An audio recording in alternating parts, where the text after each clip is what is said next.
Namaste and welcome to Cracks in Consciousness, where the world is more than we know. I'm McDowell Graham. I'm an author, intuitive mentor, and therapeutic storyteller. My calling and service to others is to help people see themselves and their place in the world through new eyes. At the heart of my practice is a three-step process called Examine, Envision, Emerge, which shapes this journey towards creating and manifesting the life that's in your best and highest interest. So how can we get started on this journey of discovery? We begin by examining your current thoughts, create what I call cracks in consciousness to help you see your thoughts in a new way, and then to create new thoughts based on your own personal truth. Today's Examine, Envision, Emerge topic is soul contracts, also known as sacred contracts.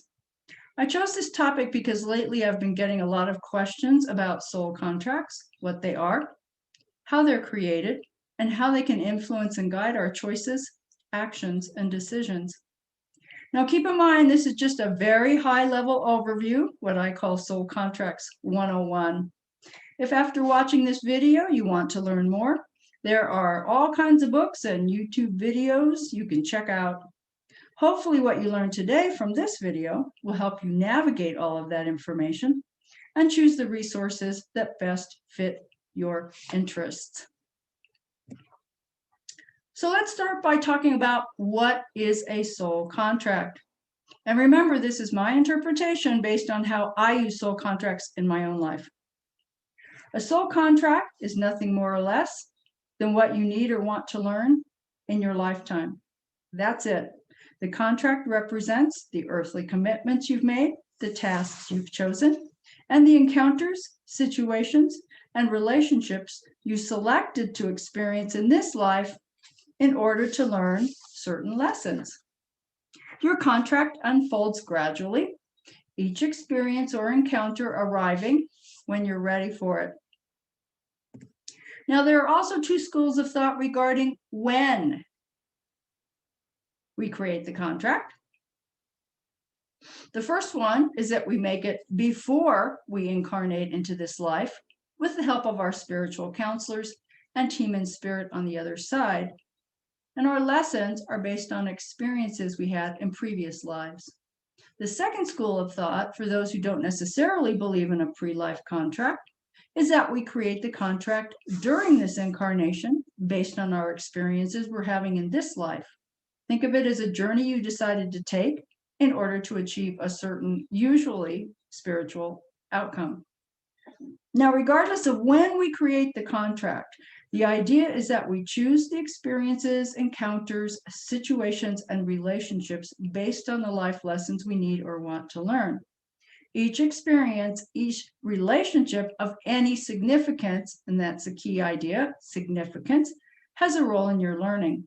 So in this way, the soul contract becomes the psychic, or if you prefer, spiritual roadmap that you agree to follow. There are also two separate but interconnected schools of thought about the purpose of the soul contract, other than simply being about life lessons. The first is to discover our life's mission and fulfill our divine potential. The second is to pay our karmic debt and make amends for past transgressions. Now, most people believe in the notion of finding your life mission and your divine potential as the purpose of the soul contract. For me, I believe in all of this, finding our life mission, fulfilling our divine potential, and paying our karmic debt, since for me, one cannot be achieved without the other. Now, aside from the fact that most people would like to fulfill their divine potential, what other benefits might come to us working with soul contracts? Well, first, embracing the concept of soul contracts allows you to learn to accept each event as it happens without struggling against it and prolonging your spiritual, mental, emotional, or physical suffering. It essentially eliminates the victim mentality when we ask ourselves, why me? Next, acknowledging that you chose this life and these lessons to learn puts the responsibility for your actions back on you. I happen to think this is very empowering. Now, when your life plans are suddenly interrupted, which we know happens, you can choose to view the event as a contract intervention, or what I like to call a course correction, rather than a crisis. So something I also get asked a lot about when we talk about soul contracts, how does free will fit into this? Now, keep in mind that a soul contract is a blueprint, a roadmap, but it's just a roadmap towards achieving a certain outcome. It's not written in stone. Think of it like using Google Maps or Waze. You can take the easy route or the longer, more arduous route. Either way, you're going to reach your destination, but it's entirely your choice how you get there. From a spiritual perspective, you can choose to live by wisdom or by woe. You can choose to allow or resist. You can live your life in grace and ease or pain and suffering. Another way of looking at this is you can master how to use a knife by cutting yourself or becoming a chef, the hard way or the easy way. It's up to you. Now, something that I guess get asked a lot also about free will and soul contracts is this. If we choose the experiences we wish to learn from, does that mean that people who commit atrocities choose to live a life of evil? In my opinion, the answer is no. It may be that some people have agreed to live a life in which they encounter dark forces and have to choose how to deal with them. Perhaps these individuals agreed to act as reflections of the darkest shadows of human nature in order to increase the awareness of all humanity. People who commit heinous crimes, including mass murder, did have other options to learn what they needed to learn. Just like you and me, they have the choice to act appropriately and morally, but they exercised their free will, chose wrongly, and heaped untold suffering on others. They were presented with a choice to act, and evil is one outcome of their choice. Now, I'll be the first to admit that choosing evil as an experience is a very difficult concept for me to wrap my head around. But let me just say this. I do have soul contracts in this life with people who have chosen to experience pain and suffering at the hands of another so that I could learn from their example how to live my life in grace and ease. So that's the nuts and bolts. Now I'm going to talk a little bit about how it works for me, just to give you an example of how this also might work for you. So now remember, having a soul contract is about fulfilling our divine potential and paying our karmic debt. That's what I believe. And I also, by the way, believe that I created my contract before I incarnated into this lifetime. Quite simply, I navigate my daily life based on my absolute conviction that every encounter, experience, situation, and relationship that I have of any significance is a manifestation of one or more lessons I need to learn in this life as a result of unfinished business I had in my previous lives. And over the years, I've learned what significance means for me. Now, how did I come to this conviction? It began with a psychic reading. In my late 20s, I experienced a very painful breakup with a man who I felt psychically connected to. Now, this was 40 years ago. I didn't know much about soul families, soul contracts, and there wasn't much out there for me to learn about it. I had a reading with a psychic who told me that I had lived many lives with this man who treated me very badly in this life.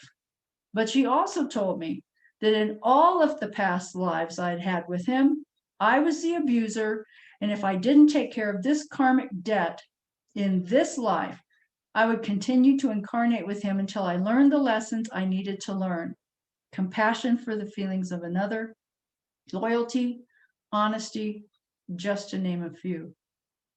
Now, the very idea that I would have to go through even one more lifetime with this man and experience this pain again, let alone several lifetimes, absolutely terrified me. This led me to begin really looking into what karma meant. And I don't mean from a you're going to pay for this someday perspective, but from the perspective of lessons to be learned in order to achieve true spiritual transformation.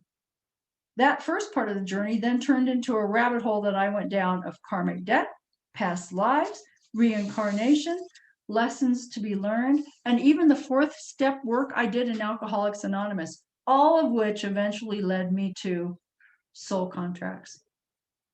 And once I got here, it seemed like the only reasonable explanation for what appeared to be recurring events, experiences, and relationships in my life. When I looked at my responsibility in many of these recurring patterns, I came to understand how my behavior impacted others. And this has allowed me to try to address these behaviors now. And so when I do experience something significant, I look for the lessons in order to keep moving forward on my journey towards fulfilling my divine potential and resolving my unfinished business.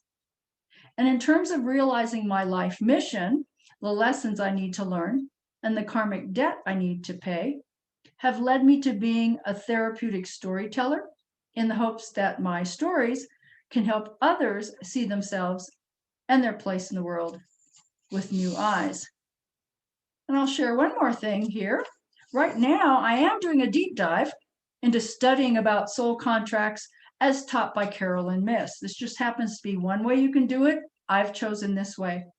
She uses the concepts of archetypes as a way to provide context and structure in which our lessons are manifested.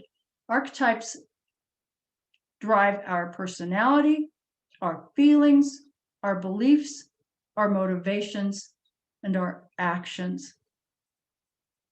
She believes that we have 12 primary archetypes.